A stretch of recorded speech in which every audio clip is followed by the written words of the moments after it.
السلام علیکم ناظرین، آج ہم آپ کو تاریخ کے اس اعلان نامے کے متعلق معلومات دینے جا رہے ہیں جس کے مطابق صہیونی نظریے کو عملی جامہ پہنانے کے لیے ایک یہودی ریاست کا قیام اور فلسطینیوں کی تقدیر پر صرف ڈاکہ ڈالنا ہی لازم ٹھہرا۔ یہ اعلان نامہ بہت ہی سادہ اور مختصر تھا، لیکن یہ آج دنیا کے بڑے سنگین اور پیچیدہ مسئلے کا سبب بنا ہوا ہے۔ ناظرین، یہ اعلان نامہ بیلفور ڈکلیریشن کے نام سے نہ کہ مشہور ہے بلکہ بدنام بھی ہے۔ یہ ان دنوں کی بات ہے جب برطانوی سیکرٹری خارجہ آرتھر جیمز بیلفور نے نومبر 1917 میں اس اعلان نامے کو بڑی خوش جذباتی سے لیونل والٹر روتھ چائلڈ نامی شخص کو لکھا، جو کہ ایک مشہور یہودی تھا، جس میں انہیں مخاطب کر کے اس اعلان کی تصدیق کی گئی کہ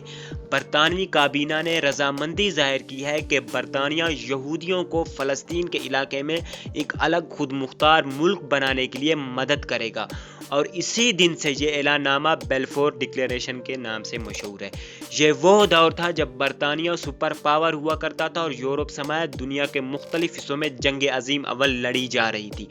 اس جنگ میں دو گروپ آمنے سامنے تھے، ایک گروپ جس میں جرمنی، آسٹریا ہنگری اور سلطنت عثمانیہ شامل تھی۔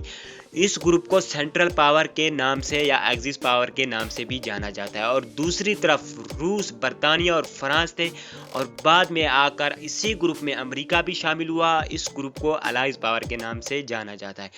آپ کو یہ جان کر حیرت ہوگی کہ اس اعلان نامے یعنی بیلفور ڈکلیریشن سے لگ بھگ 16 ماہ پہلے جنگ عظیم اول کے سال 1916 کو برطانیہ اور فرانس نے روس اور اٹلی کو اعتماد میں لے کر ایک خفیہ معاہدہ کر چکے تھے، جسے آج دنیا سکائس پیکو ایگریمنٹ کے نام سے جانتی ہے۔ اس معاہدے میں فرانس اور برطانیہ کے مابین یہ طے ہو چکا تھا کہ وہ عرب علاقے جو سلطنت عثمانیہ کے کنٹرول میں آتے ہیں، ان پر قبضہ کر کے آپس میں بانٹا جائے گا تاکہ ان علاقوں کو اپنے اثر و رسوخ میں لا کر استفادہ حاصل کیا جائے۔ اور اس معاہدے نے اس وقت حقیقت کی شکل اختیار کی جب جنگ عظیم اول کے دوران 1918 کو سلطنت عثمانیہ نے ایک معاہدے کے تحت برطانیہ کے سامنے اپنی شکست کو تسلیم کر دیا، جسے آرمسٹک آف مرڈرس کہتے ہیں، اور اسی دن سے فرانس اور برطانیہ نے سلطنت عثمانیہ کے عرب علاقوں کو آپس میں مل بانٹ کر تقسیم کرنا شروع کر دیا، اور ان مقبوضہ علاقوں میں فلسطین بھی شامل تھا۔ اور یہی وہ دن تھا جب برطانیہ نے اسرائیلیوں کے ہاتھوں فلسطینیوں کے بدترین اور ظلم و ستم سے بھرے مستقبل کی بنیاد رکھنا شروع کر دی۔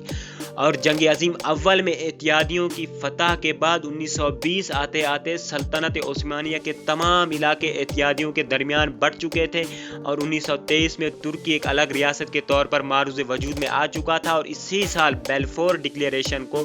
اس وقت کی لیگ آف نیشن میں پیش کرنے کے بعد منظور کیا گیا،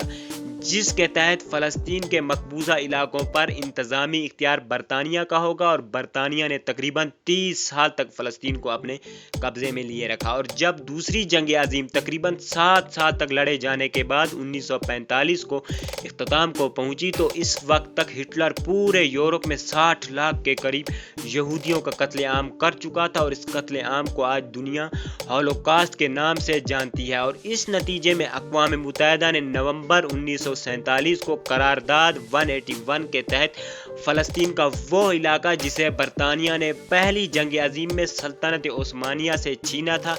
اس کو یہودی ریاست میں تبدیل کرنے کی قرارداد منظور کی۔ تو اس نتیجے میں دنیا بھر سے لاکھوں یہودی فلسطین میں بسنے کے لیے آنے لگے۔ یوں فلسطینیوں اور یہودیوں کے مابین جھڑپیں پھوٹ پڑی۔ ان دنوں فلسطین میں برطانوی فوج موجود تھی، اور اقوام متحدہ کی قرارداد 181 منظور ہونے کے بعد برطانوی فوج فلسطین سے انخلاء کی تیاریاں کرنے لگی۔ جیسے ہی فلسطین سے برطانوی فوج کا انخلاء مکمل ہوا تو ڈیوڈ بن گورون نامی شخص، جو اسرائیل کا پہلے وزیر اعظم بھی ٹھہرا، اس نے عالمی حمایت کا سہارا لے کر، جس میں خصوصاً امریکہ اور برطانیہ سر فہرست تھے، بیلفور ڈکلیریشن کو عملاً حتمی جامہ پہناتے ہوئے 14 مئی 1948 کو فلسطین کی سرزمین پر اسرائیلی ریاست کے قیام کا اعلان کر دیا، اور یہیں سے پہلی عرب اسرائیل جنگ شروع ہوئی، جس میں متعدد عرب ممالک جس میں شام، لبنان، عراق، مصر، یمن اور سعودی عرب شامل تھے۔ اس کے بعد دوسری جنگ اس وقت شروع ہوئی جب 29 اکتوبر 1956 کو مصر کے صدر جمال عبد الناصر نے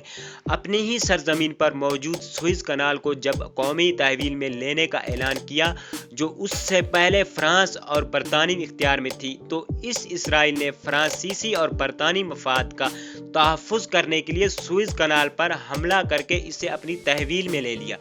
جس کے بعد برطانوی اور فرانسیسی افواج بھی اسرائیل کے ساتھ میدان میں اتر آئیں، لیکن یہ مسئلہ مزید الجھنے سے بچ گیا اور مصر فتح یاب ٹھہرا۔ اسی طرح اسرائیل کے بننے سے اب تک اسرائیل اور اس کے آس پاس کے مسلم ممالک کے درمیان 8 جنگیں ہو چکی ہیں، جس میں دونوں طرف سے لاکھوں لوگ مارے جا چکے ہیں، ان میں عورتیں، بچے، بوڑھے بھی شامل ہیں۔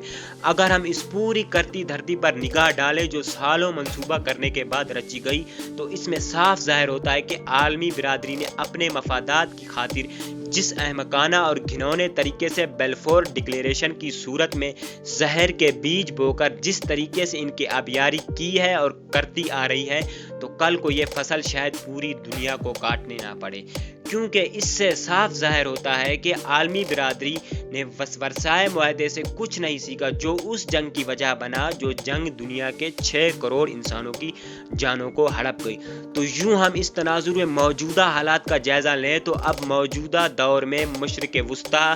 باقی مسلم ممالک میں اسلحے کی خرید کا بڑھتا ہوا رجحان کہیں دوبارہ ایک ایسے المیوں کو جنم نہ دے کہ جس سے پھر سے عالمی برادری کو اپنی احمقوں اور مفادات کی لالچ میں عقل سے اندھا ہو کر ماضی میں کیے گئے فیصلوں پر پچھتانا نہ پڑے، جیسا کہ ورسائے معاہدے میں پہلے بھی ہو چکا ہے۔ اگر آپ کو ہماری یہ ویڈیو اچھی لگی تو چینل کو سبسکرائب کریں اور بیل آئیکن کے بٹن کو پریس کریں تاکہ ہماری ہر نئی آنے والی ویڈیو آپ تک بلا ناغہ پہنچتی رہے۔